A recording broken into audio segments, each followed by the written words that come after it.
Patients ఇది head injury అంటే మేము బైక్స్‌లో వెళ్ళినప్పుడు, లేకపోతే కార్‌లోనో వెళ్ళినప్పుడు, మీరు రోడ్ క్రాస్ చేసినప్పుడు ఎప్పుడూను హెడ్ ఇంజరీ అవ్వచ్చు. మీరు కన్‌స్ట్రక్షన్ సైట్‌లో పని చేస్తున్నప్పుడు, మీరు ఇంట్లోనూ ఉన్నప్పుడు, మీరు స్టెయిర్‌కేస్ నుంచి కిందే వచ్చినప్పుడు, పైకి వెళ్ళినప్పుడు, స్లిప్ అయ్యి టాయిలెట్‌లో పడినప్పుడు ఏమన్నా చేయొచ్చు. అప్పుడు హెడ్ ఇంజరీ అవ్వచ్చు.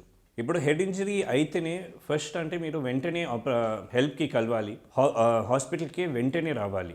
ఇప్పుడు మీరు ఏం సిమ్టమ్స్కి చూడాలంటే ఫస్ట్ వామిటింగ్, హెడేక్, ఫిట్స్ వస్తే, ముక్కలు చెవు నుంచి ఏమైనా రక్తం కారితే, లేకపోతే స్పృహ ఎప్పుడైనా తప్పితే అప్పుడు మీరు వెంటనే హాస్పిటల్కి తీసుకొని రావాలి. ఇప్పుడు మీరు యాక్సిడెంట్ కనిపిస్తే వెంటనే వెళ్ళి ఫస్ట్ మీరు అంబులెన్స్కి పిలవాలి. అది ఏమైనా చేసిన ముందు ఫస్ట్ మీరు అంబులెన్స్కి పిలవాలి. అది చేసిన తర్వాత పేషెంట్కి చూడాలి.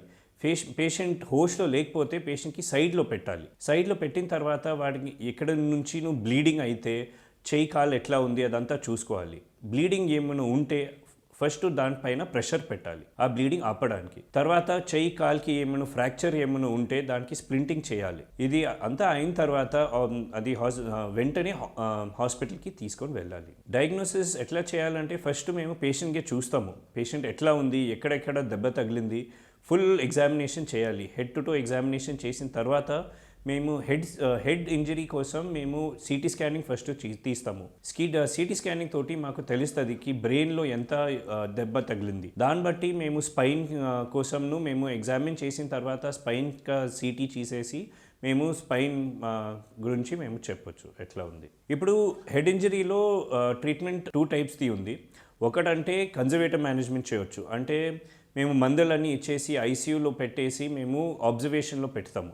ఇంకోటి అంటే చాలా పెద్ద రక్తం గడ్డ కట్టింది, లేకపోతే ఒకటే జాగాలో చాలా దెబ్బ తగిలింది, లేకపోతే స్కల్ బొక్కలకి ఫ్రాక్చర్ అయ్యి బొక్కలు లోపల పోయింది. ఆ పరిస్థితిలో మేము ఆపరేషన్ చేయాల్సి వస్తుంది. ఇప్పుడు హెడ్ ఇంజరీకి ప్రివెంటివ్ కేర్ అంటే మీరు బైక్స్లో ఎప్పుడైనా ఉన్నప్పుడు మీరు హెల్మెట్ ఎప్పుడూ వాడాలి. మీరు కార్లో ఉన్నప్పుడు సీట్ బెల్ట్ వాడాలి. కార్లో ఎయిర్ బ్యాగ్స్ ఉండాలి. ఇదంతా మీరు రోడ్ క్రాస్ చేసినప్పుడు కేర్ఫుల్గా క్రాస్ చేస్తే ఇదంతా మేము తక్కువ చేయొచ్చు హెడ్ ఇంజరీస్.